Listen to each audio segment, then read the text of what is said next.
बिस्मिल्लाहिर्रहमानिर्रहीम। आज का जो हमारा लेक्चर है इसके अंदर हम लोग जो टॉपिक्स कवर करेंगे उसमें conditional structure, relational operator, relational expression और इफ स्ट्रक्चर को हम लोग देखेंगे। और इन सभी टॉपिक्स को मैं एक्सप्लेन करने के लिए प्रोग्राम्स जो हैं वो इस्तेमाल करूँगा, प्रोग्राम 5.1 और 5.2। इन्हें इस्तेमाल करने से पहले मैं आप लोगों को रिलेशनल ऑपरेटर से रिलेटेड जो है वो एक टेबल जो है वो दिखाना चाह रहा हूँ। उस टेबल से आपको अंदाज़ा होगा या पता चलेगा कि C++ के अंदर हम लोग रिलेशनल ऑपरेटर्स को किस तरह से लिखते हैं। सबसे पहले तो देखें जी, ये हमारे पास जनरल रिलेशनल ऑपरेटर्स हैं जिन्हें मैथमेटिक्स में इस तरह से लिखा जाता है। अब इनका सिंटैक्स जो है वो C++ के अंदर किस तरह से होगा। ये हमारे पास लेस देन का सिंबल है, एज इट इज़ यूज़ होगा। ग्रेटर देन का सिंबल भी एज इट इज़ यूज़ होगा। ये हमारे पास इक्वल टू का सिंबल है, यहाँ पर डबल इक्वल टू इस्तेमाल होगा, यहाँ पर इसने गलती की हुई है। उसके बाद यहाँ पर हमारे पास है ग्रेटर देन इक्वल टू। पहले हमारे पास ग्रेटर देन का सिंबल आएगा, उसके बाद इक्वल टू का सिंबल आ जाएगा। इसी तरह ये हमारे पास है लेस देन इक्वल टू का, पहले हमारे पास लेस देन का सिंबल आ जाएगा, इसी तरह हमारे पास इक्वल टू का सिंबल आ जाएगा। और ये है जी हमारे पास नॉट इक्वल टू, जबकि हम यहाँ पर C++ के अंदर इसे कुछ इस तरह से लिखेंगे। अब देख लेते हैं जी रिलेशनल ऑपरेटर्स जो हैं वो किस तरह से काम करते हैं। यहाँ पर एक टेबल है, हमारे पास सबसे पहले लेस देन का ऑपरेटर मौजूद है। एग्जाम्पल है जी हमारे पास, इसके लेफ़्ट साइड के ऊपर मेरे पास वैल्यू मौजूद है 1 और राइट साइड के ऊपर मौजूद है 2। 1 क्योंकि छोटा है 2 से, इसीलिए ये कंडीशन हमारे पास ट्रू है, तो हमारे पास रिजल्ट जनरेट होगा ट्रू। फिर आ जाता है जी हमारे पास ग्रेटर देन का सिंबल। अब यहाँ पर 1 जो है वो मौजूद है हमारे पास ग्रेटर देन साइड पे, तो इसका मतलब है कि 1 2 से ग्रेटर नहीं है। क्योंकि 1 2 से ग्रेटर नहीं है, इसलिए हमारे पास रिजल्ट जनरेट होगा false. Less than equal to, हमारे पास 1 लेस देन इक्वल टू 2 है। इसी तरह हमारे पास 1 ग्रेटर देन इक्वल टू, और यहाँ पर हम इक्वल टू का देख सकते हैं कि 1 इक्वल टू 2। आप देख सकते हैं यहाँ पर इसने डबल इक्वल टू का सिंबल इस्तेमाल किया हुआ है। अगर आप सिंगल इक्वल टू का सिंबल इस्तेमाल करेंगे तो इसका मतलब है कि आप असाइनमेंट ऑपरेटर इस्तेमाल कर रहे हैं, ना कि इक्वल टू। और इसी तरह हमारे पास नॉट इक्वल टू का सिंबल जो है वो इस्तेमाल किया गया। इसे आप लोगों ने अच्छी तरह से ध्यान से देख लेना है और इसके मुताबिक जो है इसके रिजल्ट्स जनरेट होते हैं। अब हम इन्हीं रिजल्ट्स को इस्तेमाल करते हुए हम लोग कंडीशनल एक्सप्रेशंस जो हैं वो लिखते हैं या कंडीशनल स्ट्रक्चर्स लिखते हैं। और इन कंडीशनल स्ट्रक्चर्स को लिखने के लिए हम लोग कुछ कंडीशनल स्ट्रक्चर्स इस्तेमाल करते हैं, जिस तरह इफ एल्स, और फर्दर हमारे पास कुछ नेस्टेड इफ या फिर स्विच स्ट्रक्चर्स मौजूद हैं। तो मैं प्रोग्राम की मदद से जो है इन्हें आप लोगों को एक्सप्लेन करता हूँ। ये आपकी बुक का प्रोग्राम है 5.1। अच्छा जी, यहाँ पर हमारे पास एक प्रोग्राम है, write a program that inputs marks and display the congratulation if you have passed if the marks are 40 और मोर। तो कह रहा है जी आपने एक प्रोग्राम लिखना है जो कि यूज़र से इनपुट ले, यानी कि यूज़र से उसके मार्क्स पूछे और कॉन्ग्रेचुलेशन और यू हैव पास्ड का मैसेज डिस्प्ले करे अगर यूज़र की जानिब से एंटर किए गए मार्क्स 40 हैं या उससे ज़्यादा। If the marks are 40 and more, अगर तो वो 40 के बराबर हैं तब भी हमने जो है वो डिस्प्ले करवाना है कॉन्ग्रेचुलेशन, और अगर 40 से ज़्यादा हैं तब भी हमने डिस्प्ले करवाना है कॉन्ग्रेचुलेशन। तो इस प्रोग्राम को लिखने का तरीकाकार क्या होगा कि हम सबसे पहले तो एक सिंपल सा प्री प्रोसेसर डायरेक्टिव लिखेंगे, उसके बाद हमने एक स्टैंडर्ड इंस्ट्रक्शन लिख देनी है। ये आपके पास एक स्टैंडर्ड इंस्ट्रक्शन लिखी हुई है। उसके बाद यहाँ पर हमारे पास मेन फंक्शन है, और मेन फंक्शन के अंदर हम एक इंटीजर वेरिएबल बना रहे हैं मार्क्स के नाम से। अब ये इंटीजर वेरिएबल क्यों बनाया जा रहा है या इसे बनाने का मकसद क्या है।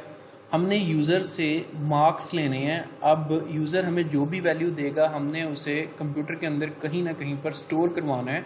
तो स्टोर करवाने के लिए हम लोग एक वेरिएबल क्रिएट करते हैं इंट मार्क्स के नाम से, और यूज़र जो भी वैल्यू देगा उसे हम यहाँ पर स्टोर करवा लेंगे। हमने इंट मार्क्स की कमांड लिखी और मेमोरी के अंदर जो है वो एक स्पेस एलोकेट हो गई और मार्क्स नाम का वेरिएबल बन गया। फिलहाल तक मार्क्स नाम के वेरिएबल के अंदर किसी किस्म की कोई भी वैल्यू मौजूद नहीं है। अब जब हमने जगह एलोकेट करवा लिया तो अब हमने यूज़र को बताना है कि वो अपने मार्क्स एंटर करे। तो इसके लिए हम एक सी आउट स्टेटमेंट लिखते हैं, एंटर योर मार्क्स, यूज़र अपने मार्क्स एंटर करें। अब जैसे ही ये सी आउट स्टेटमेंट एग्जीक्यूट होगी, हम जानते हैं अच्छी तरह से कि जब सी आउट स्टेटमेंट एग्जीक्यूट होगी तो कंप्यूटर की स्क्रीन के ऊपर मैसेज डिस्प्ले हो जाएगा कि आप अपने मार्क्स एंटर करें। तो इसके रिस्पॉन्स में कंप्यूटर यूज़र जो है वो मार्क्स एंटर करेगा।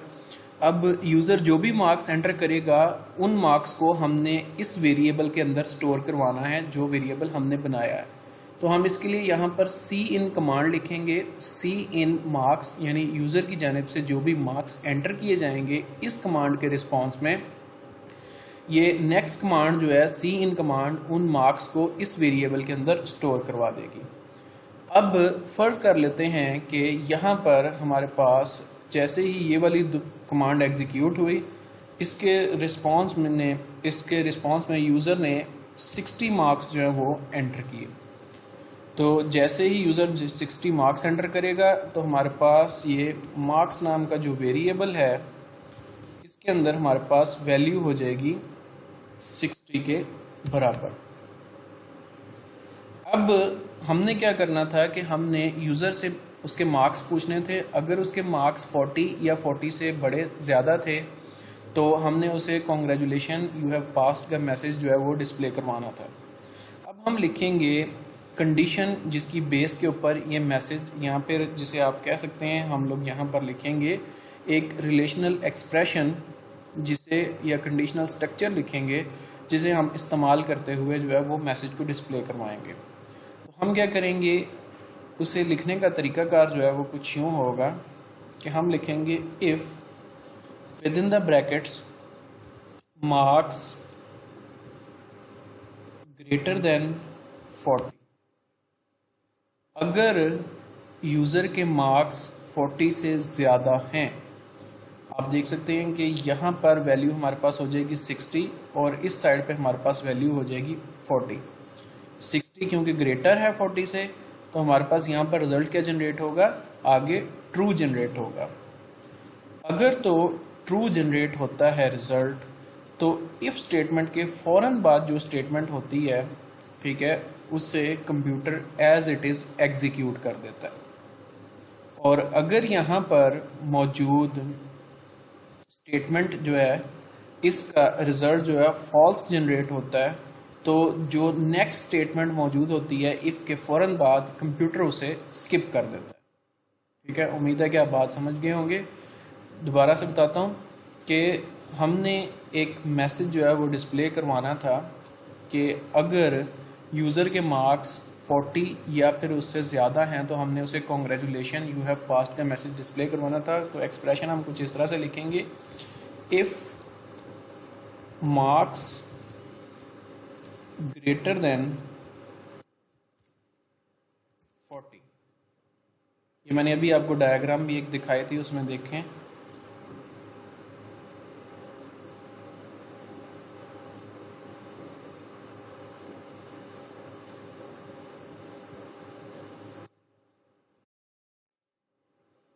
अगर तो ये वाली वैल्यू बड़ी होगी तो हमारे पास रिजल्ट जनरेट होगा ट्रू का।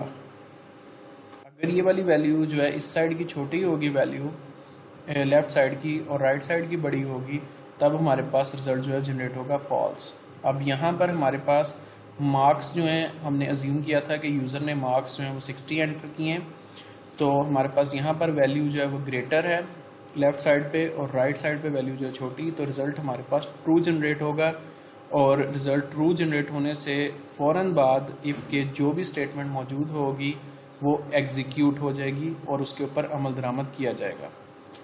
अगर ये कंडीशन फॉल्स हो जाती है तो इफ़ के फ़ौरन बाद जो स्टेटमेंट मौजूद होगी उसे स्किप कर दिया जाएगा और नेक्स्ट स्टेटमेंट को एग्जीक्यूट कर दिया जाएगा। ये तो हो गया जी सिंपल, हमने कहा था जी ग्रेटर देन 40 है। लेकिन हमारे पास जो प्रोग्राम है इसमें लिखा हुआ है if the marks are 40 and more, अगर मार्क्स 40 के इक्वल हैं तब भी, या 40 से ज़्यादा हैं तब भी हमने मैसेज जो है वो डिस्प्ले करवाना था।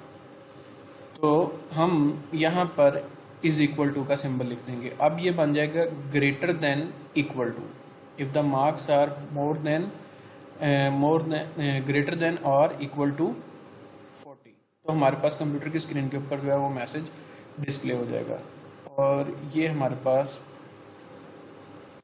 वही कंडीशन लिखी हुई है जो मैं आप लोगों को समझाने के लिए लिख रहा था। ये हमारे पास इफ स्ट्रक्चर लिखा हुआ है, if marks are greater than equal to 40, अगर मार्क्स यूज़र की जानिब से जो एंटर किए जाते हैं वो 40 या फिर उससे ज़्यादा हैं तो कॉन्ग्रेचुलेशन यू हैव पास्ड का मैसेज डिस्प्ले हो जाएगा।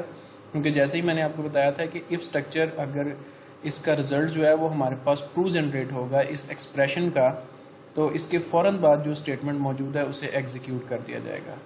अगर यूज़र की जानिब से कम मार्क्स एंटर किए जाते हैं, यानी कि 30 मार्क्स एंटर किए जाते हैं, तो इस सूरत में हमारे पास इस एक्सप्रेशन का रिजल्ट जो है वो फॉल्स जनरेट होगा, जिसकी वजह से ये कॉन्ग्रेचुलेशन यू हैव पास्ड का मैसेज जो है वो स्किप कर दिया जाएगा, यानी कि नेक्स्ट स्टेटमेंट को फौरी तौर पे स्किप कर देंगे।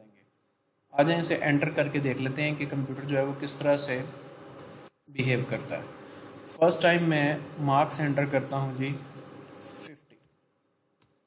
जैसे ही मैंने 50 मार्क्स एंटर किए, कॉन्ग्रेचुलेशन यू हैव पास्ड का मैसेज जो है कंप्यूटर की स्क्रीन के ऊपर डिस्प्ले हो गया। अब मैं इसे दोबारा से रन करता हूँ और इस दफ़ा मैं मार्क्स एंटर करता हूँ 30।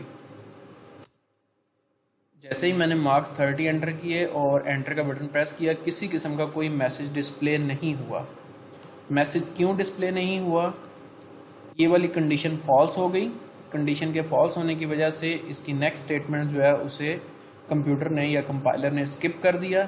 इससे आगे मेरे पास किसी किस्म की कोई भी सी आउट स्टेटमेंट मौजूद नहीं है, जिसकी वजह से कोई भी रिज़ल्ट जो है या कोई भी आउटपुट जो है वो जनरेट नहीं हुई। अब इसी इफ स्ट्रक्चर को समझने के लिए हम एक और एग्जांपल करते हैं।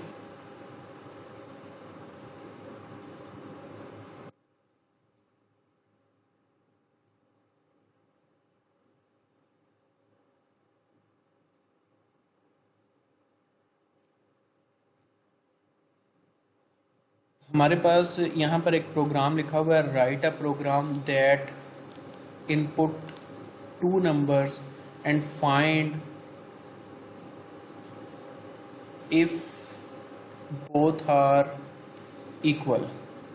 हमने प्रोग्राम लिखना है जिसमें हमने यूज़र से 2 नंबर लेने हैं और चेक करना है कि आया वो नंबर बराबर हैं या नहीं है। ठीक है, तो सबसे पहले हम एक सिंपल सा प्री प्रोसेसर डायरेक्टिव लिखेंगे, उसके बाद हमने एक स्टैंडर्ड इंस्ट्रक्शन लिखी और उसके बाद यहाँ से हमारा मेन प्रोग्राम जो है वो शुरू हो जाता है। सबसे पहले हमने यूज़र से 2 नंबर्स लेने हैं, तो उन 2 नंबर्स को स्टोर करवाने के लिए हमारे पास 2 वेरिएबल्स होने चाहिए। तो मैंने यहाँ पर लिखा इंट a एंड b। मैंने मेमोरी के अंदर 2 स्पेसेस एलोकेट करवा ली, 2 जगह जो है या 2 सेल्स जो हैं वो वेकेंट करवा लिए। अब मैं यूज़र को बताऊंगा कि वो नंबर एंटर करे। इसके लिए मैंने एक सी आउट मैसेज लिखा, एंटर आ नंबर। इस मैसेज को पढ़ते ही जैसे ही ये लाइन एग्जीक्यूट होगी, कंप्यूटर की स्क्रीन के ऊपर मैसेज डिस्प्ले होगा, एंटर अ नंबर। इस मैसेज को पढ़ के यूज़र एक नंबर एंटर करेगा और वो जो भी नंबर एंटर करेगा उसे मैं सी इन स्टेटमेंट को इस्तेमाल करते हुए इस पहले वेरिएबल के अंदर स्टोर करवा लूँगा। इसी तरह मैं फिर दोबारा से ये सी आउट मैसेज उसे डिस्प्ले करवाऊँगा और दोबारा से मैसेज दूँगा, एंटर आ नंबर। वो इस स्टेटमेंट को दोबारा से पढ़ेगा और दोबारा से एक नंबर एंटर कर देगा। अब मेरे पास 2 नंबर्स मौजूद हैं, एक वेरिएबल a के अंदर मौजूद है और एक वेरिएबल b के अंदर मौजूद है।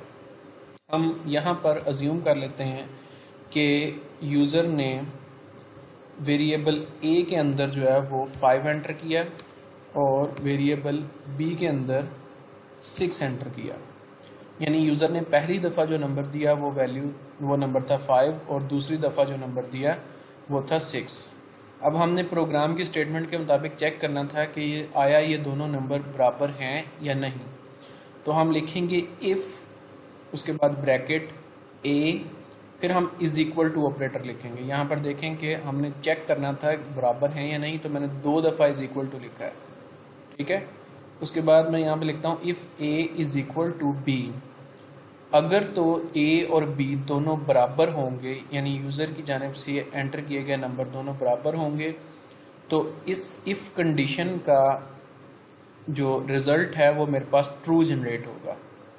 जब अगर वो रिज़ल्ट ट्रू जनरेट होगा तो इसके फ़ौरन बाद जो स्टेटमेंट होगी उसे एग्जीक्यूट किया जाएगा, ठीक है। और अगर वो रिज़ल्ट फॉल्स जनरेट होगा तो इसके फ़ौरन बाद जो स्टेटमेंट मौजूद होगी उसे स्किप कर दिया जाएगा। अगर ये दोनों नंबर बराबर हैं तो जाहिर सी बात है कि मैं नेक्स्ट एक सी आउट स्टेटमेंट लिखूंगा जिसमें मैं बताऊंगा कि बोथ नंबर्स आर इक्वल। अगर ये नंबर बराबर नहीं होंगे तो ये वाली cout statement compiler automatically skip कर देगा और वो किसी किस्म का कोई भी मैसेज जो है वो कंप्यूटर की स्क्रीन के ऊपर डिस्प्ले नहीं करेगा। तो आए इस प्रोग्राम को रन करके देख लेते हैं। मैं पहली दफ़ा नंबर एंटर करता हूँ 5, नेक्स्ट मैंने नंबर एंटर किया 6। आप देख सकते हैं कि कंप्यूटर ने किसी किस्म का कोई भी रिजल्ट जनरेट नहीं किया। ए और बी दोनों बराबर नहीं हो सकते, यानी ए की वैल्यू 5 है, बी की वैल्यू 6 है, जिसकी वजह से ये कंडीशन फॉल्स हो गई और फॉल्स होने की वजह से उसने इफ कंडीशन के फ़ौरन बाद जो स्टेटमेंट मौजूद है उसे स्किप कर दिया। अगर ये कंडीशन जो है वो ट्रू हो जाती है, यानी कि मैं दोनों दफ़ा 5 एंटर करता हूँ, ए और बी दोनों बराबर हो जाते हैं, तो मेरे पास रिज़ल्ट जनरेट होगा ट्रू। और ट्रू रिज़ल्ट जनरेट होने की सूरत में मेरे पास कंडीशन के फ़ौरन बाद जो स्टेटमेंट होगी वो एग्जीक्यूट हो जाएगी। तो इस दफ़ा मैं 5 एंटर करता हूँ और नेक्स्ट टाइम फिर दोबारा से 5 एंटर करता हूँ, तो आप देख सकते हैं कि मेरे पास कंप्यूटर की स्क्रीन के ऊपर मैसेज डिस्प्ले हो गया, बोथ नंबर्स आर इक्वल। आपने इस प्रोग्राम को जो है वो टाइप करके अपने कंप्यूटर्स के ऊपर रन करके देखना है, नंबर्स जो हैं वो चेंज करके देखने हैं, इनपुट्स जो हैं वो चेंज करके देखनी है। और इंशाल्लाह ताला नेक्स्ट लेक्चर के अंदर मैं फिर दोबारा से इफ़ स्ट्रक्चर से रिलेटेड ही मज़ीद प्रोग्राम्स जो हैं वो करवाऊँगा, क्योंकि ये कंडीशनल स्ट्रक्चर्स जो हैं काफ़ी ज़्यादा इम्पॉर्टेंट हैं और इनके बगैर जो है वो आप प्रोग्राम नहीं लिख सकते। हर प्रोग्राम के अंदर जो है वो लाजमी तौर पे कंडीशनल स्ट्रक्चर्स जो हैं वो इस्तेमाल होते हैं। ये एक सिंपल सा स्ट्रक्चर है, उसके बाद हम लोग फर्दर जो है वो नेक्स्ट लेक्चर्स के अंदर जो है मज़ीद जो है वो कंडीशनल स्ट्रक्चर्स जो हैं उन्हें इस्तेमाल करेंगे। आप इसे इस्तेमाल करके इसकी ज़्यादा से ज़्यादा प्रैक्टिस करें। जब आप लोगों की कमांड इसके ऊपर हो जाएगी तो हम इंशाल्लाह ताला नेक्स्ट लेक्चर में इफ़ एल्स स्ट्रक्चर जो है वो इस्तेमाल करेंगे।